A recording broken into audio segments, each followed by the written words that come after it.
Well, hello internets, here we are. Well, made her back to Lloydminster. That was quite the drive.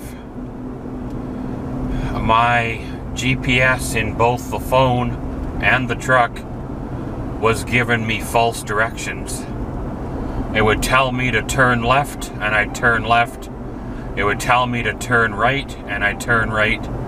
Then it would tell me to turn right again, so I'd turn right again. And then it would tell me to turn left, basically back onto the road that it just told me to turn off of.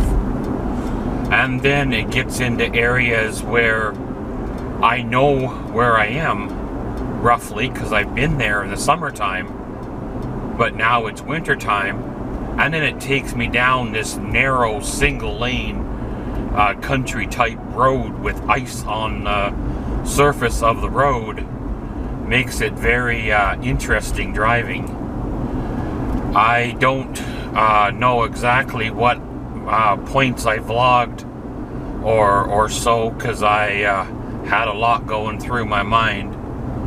I am going to review the footage and then probably do a in closing type of update at the end here. All I will say is it was a good road trip. I plan to go back out again in the summertime when I can spend more time on the road with and not have to worry about finding or being able to afford a motel room. But pretty much, guys, we made her on home. We're back in my hometown of Lloydminster, Alberta. Going to shut her on down here, and then we'll pick on back up once we get home and unpacked. Full disclosure, this is the next day, or next morning. I came home, had a really good crash sleep, woke up, and yeah, I am feeling it. I am paying for the adventure. But hey, that is normal. I knew going into it that there could be a very, very, very strong potential of this crash happening, because, well, this isn't the first time. But all I will say is it was most definitely worth it. The photos that I got were awesome. It really, really makes me want to upgrade my video camera so I can take equally as impressive photos with the video rather than just relying on the photos. However, my old video camera, or the one that I currently have, once again, is, well, from 2010. The batteries don't like the cold, and the footage is, you know, still fairly decent, just nowhere near as good a quality as the photos being shot from my iPhone 16 Pro Max. Well, I knew once I reached Mere, Alberta, and the Whistle Stop Cafe, I knew, seeing the sun starting to go down, I knew my time on the road was coming to an end. Once I had that delicious burger and everything became a little more clearer, I realized that I was going to either end up having to cannonball all the way home or get a motel room in the nearby town of Camrose, Alberta, spend the night, and then explore the area for the third day. However, winter is kind of winter. It's a blanket of snow over everything. It's a wet blanket on the fun. Churches you couldn't get into, cemeteries you couldn't get into. All the small towns I drove through looked rather cold and dormant and isolated. Very, very seldom did you ever see another person or anything to do with the vibrant beauty of the town. So, the winter scenery was well worth it. I most definitely will not shy away from winter scenery in the past or in the future.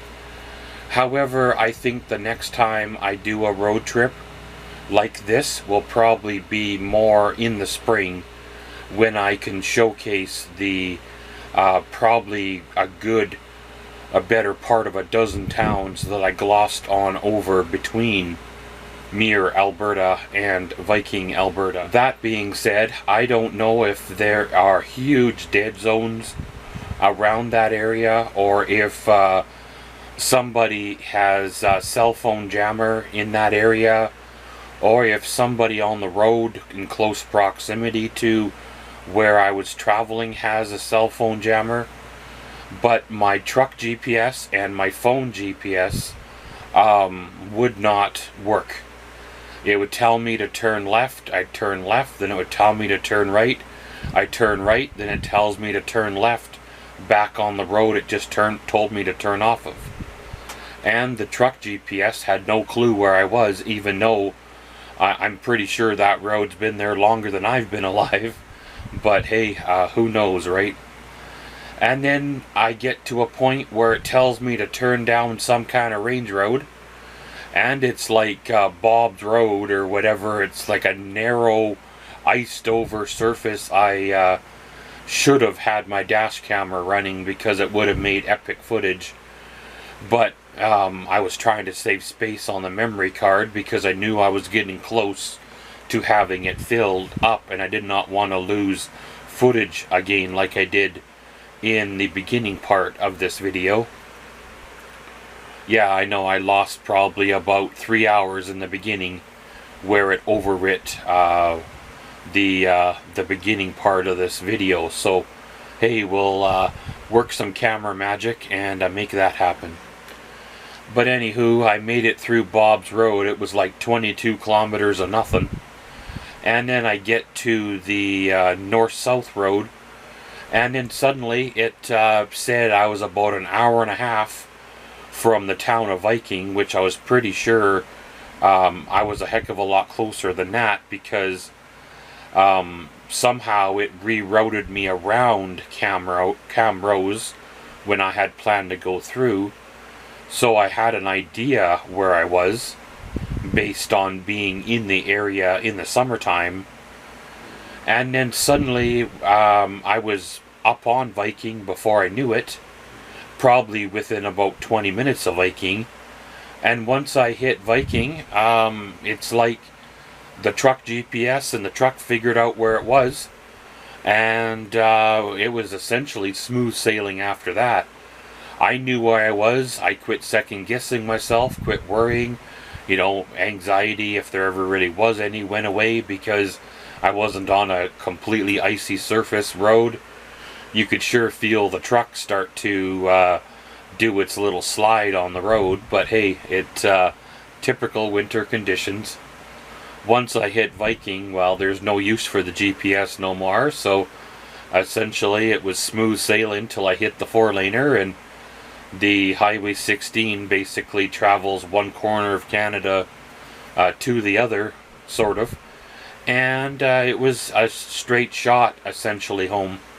But, you know how she goes. I got a mountain of footage to sort through. Bunch of road footage to double, triple, quadruple render down. Quadruple render down. That always takes a while to do, but hey, I guess it's worth it. A bunch of road footage to sort on out, a bunch of town footage to sort on out, as well as the corresponding photos. And I am going to try some voiceover work on these series of videos, just to give it a little bit extra little layer of ambiance, if you want to say. I was recording my thoughts as I drove through those small towns that I visited, and it's very neat to see how one small town is thriving and prosperous, and another town is well, dormant and almost stagnating, if you want to say. And other towns are just surviving the way they are, the way they've always been. And other towns in close proximity to larger centers seem to gather residents that want to drive in and work in a big city but have small town living. But thanks for joining me on this multi-part, multi-day video journey in our winter of 2025. And as always, thanks for watching Maxwell's vlog. Comment, subscribe, and enjoy.